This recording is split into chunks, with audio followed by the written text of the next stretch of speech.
Hey y'all, I really think that my self-love jar is working because I feel so beautiful and I love myself so much.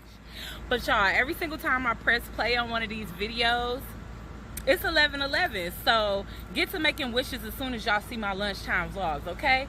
Anyways, TGIF and happy full moon to you guys. Anyways, the enemy always trying to hate on our vlogs where we trying to connect. Like I said, TGIF and happy full moon Friday the 13th, okay? I was about to say Friday the 3rd. I don't know why I was going to say that. But at the end of the day, you guys, this is a special day that we can use to release old energy like we've been talking about literally all week long. So this is the perfect time for me to talk to you guys about cutting energetic cords. Now, what is an energetic cord? Energetic cords are created by bonds and relationships that we pick up along the way in life. Now, these can be platonic relationships, these can be romantic relationships, these can be trauma bonds that you even picked up with family members or any of that. Like, some of us have mommy issues, some of us have daddy issues, some of us don't get along with our siblings. Thankfully, I get along with mine perfectly. They raise my vibration so high. I freaking love them. They're the S word. I'm trying not to cuss no more, y'all, because somebody said I'm masculine because I cuss, and I'm like, I don't freaking want to be considered masculine. I love feminine energy and I love being a woman. So I don't want people to be thinking because I talk loud or because I curse or because I wear my hair natural or because I wear my nails long that I'm masculine, because that's the impression that one feminine Southern belle had of me. And I was like, well, damn, let me start trying to get that together. And I already just failed by saying damn. But anyways, I'm being myself. This is me, y'all. So if I'm slightly masculine, then so be it. If you guys accept me and I accept me, then who cares what outsiders think? Anyways, let me get back to this, y'all, because this is very important. And I only have an hour lunch. So you guys, today is a perfect day for cutting energetic cords. If you have long overdue been connected to somebody through trauma bonds, through negative interaction, through negative things that have happened throughout y'all connection, it's time to disconnect the cords that keep you guys connected, okay? Now, back to my explanation of what energetic cords are. Energetic cords are simply just like umbilical cords, energetic strands. Of course, you can't see it with the human eye, but a lot of us can see these cords when we astro project or have lucid dreamings. Like when you are kind of surfing over the world, you'll notice that it's a cord connecting you to where you truly belong in the 3D. And that's what keeps you from just flying off into the, I don't know, ethers or whatever, galaxy or whatever. But that's the most time that you will see it, is when you're being your higher self.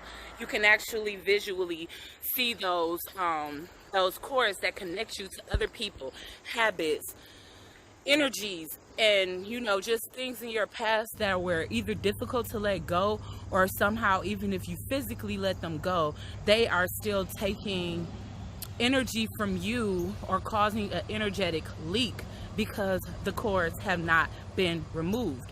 Now, before I would have said cut, but I definitely feel like it's a better way to sever energetic ties outside of cutting, because when you cut, what happens? Things grow back, things come back. So imagine me cutting these cords, because that's all it is. It's a cutting cord meditation. So just how we kind of like imagine a glass dome or a bubble around us during a meditation in order to protect ourselves from outside or negative or lower vibrational entities from penetrating our aura with negativity, you do the same thing to become sovereign once again from energies that you no longer want to be connected to, okay? So, okay, most of the time, how you can tell if you have energetic cords is if you haven't spoken to someone, you haven't been with someone, or you decided to physically disconnect from someone yet. Negative thoughts still plague your mind about this person, your heart still feel broken from this person, or you still having a hard time not contacting this person, being that you may have made the decision mentally, but on an energetic level, you still feel the need or the energetic pull to reach out to this person. You still feel a lot of sadness on this person's behalf, and maybe even the telepathy is still present, because that's all energetic chords really are. If you ever had a I want to say telepathy, but if you ever had a telepathic connection with someone, then you guys have energetic chords, okay? And if you disconnected from that person and you can still feel their energy, or you can still feel them connecting to you on a telepathic level, and you don't want to be connected to that person anymore, then you have to do what is called a chord removal meditation. And yes, people do offer services for that, but why pay when it's simply something you can do yourself? If you meditate on so many different levels, there's so many different meditations for us to do. You know, some people sun gaze, some people do shower meditations. That's my favorite meditation to do. I love doing shower meditations. I love doing pre-sleep meditations, meditating right before bed to protect myself and you know, protect myself from like sleep paralysis or just any lower dimensional entities entering my dreams and attacking me for any reason. You know, if I have a feeling that may happen, then I'll do some type of protection ritual or meditation before bed. And this is just the same. You tap into your breathing, 3 seconds in, 4 seconds out, get into the rhythm of your breathing, and then the minute that you are able to close your eyes, relax and quiet your mind, you envision this person right in front of you, and you start to see with your mind's eye the chords that are connecting you guys. And if it's thoughts that you're having about this person constantly, it's probably connected to your head. If you're still heartbroken over this person, it's probably still connected to your heart. If you still feel the need to communicate, it's probably chords connected, or energetic chords connected to your, you know, could be your throat chakra, could even be your mouth, could be your hands, depending on how you normally connect on an everyday basis with this person, and you still feeling the energetic need to do that.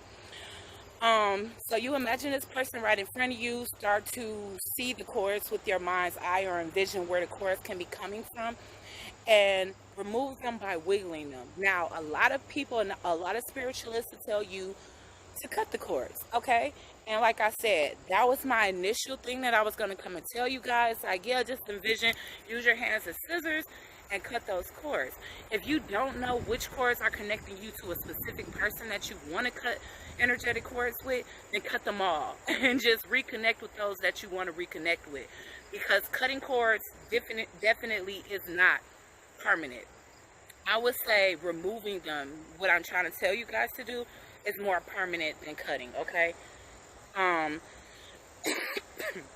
Now keep in mind that even if people do resurface after you remove cords, energetic cords from them, it's only to resolve or to actually close out that chapter. It won't be for that person to return. Again, if you're uncertain and you just feel like, okay, I feel entirely too drained by a connection that I'm no longer involved in, no longer want to be involved in, go ahead and cut. But if you know for sure, if you're resolute about this person being out of your life, pluck those cords. And you can just simply, I'm going to just use it as if it's on my head, because that's me. I think about past things and just kind of wiggle it out.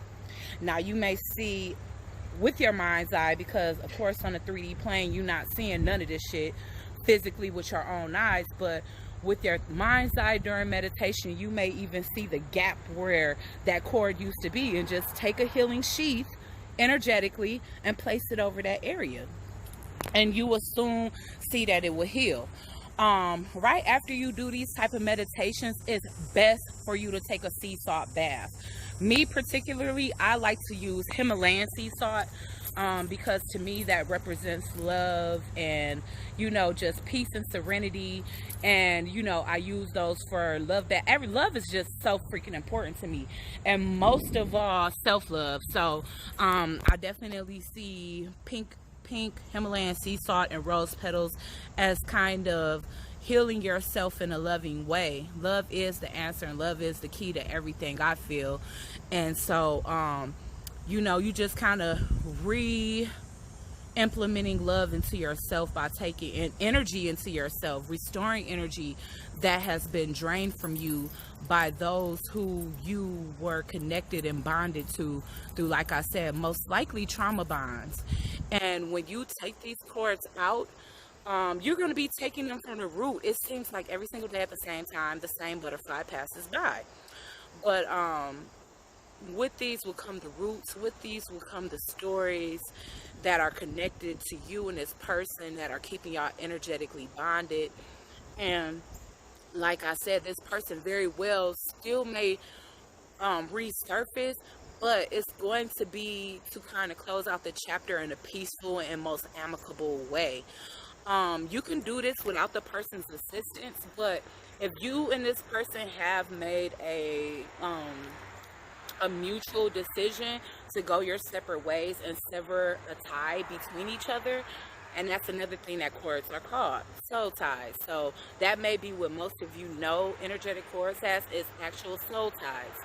And you know, like I said, the most common way to get it is through sexual activity. So most of our cords are more heavily connected to partners that we've had sex with, been in love with, and you know, had traumatic situations with. Hence the trauma bond that you share with that person. Hence the reoccurring thoughts in your mind. Hence the unresolved heartbreak. You know, so these are issues that can like finalize a heartbreak that you may have been trying to heal on an energetic level for a very long time. And simply, like I said, becoming sovereign. Once again, becoming whole, centered, and aligned within yourself, and not feeling like you're bogged down by somebody else's energy who you're no longer connected to. Because sometimes if you feel that overwhelming need to reach back out to a person or to rekindle something that you know wasn't good, sometimes that can be that person's regret or that person's need or that person missing you. So in order for you to cut yourself off of their energy or feeling exactly what they're feeling, or even being drained by this person's energy, this is the type of thing that can help. Like I said, if it's a platonic friendship and you and this person decided not to be friends, sometimes you can ask a person to do this exercise with you. I feel like it works the best that way. But some people would probably look at you like, are you freaking crazy? And some people would be like, well, sure, you know, especially if they're aware and they're aligned their self and they want to be sovereign and left to their own energy and not bogged down by whatever past ties you all may have had or soon to be past ties. So I hope this helps somebody to release some old energy that they no longer want to be tied to, especially during this full moon. This is the best time to release energy that you no longer want to be tied to, as well as limiting beliefs, poverty mindsets, and other things that could be holding you back on a spiritual growth level. So I hope this helps you guys. I definitely hope that this is something that you choose to try to practice or even try once, especially if you still feel soul ties to somebody that you're no longer tied to on a physical level. So I really do hope that this helps, guys, and I will see you guys on the next video. Ashe.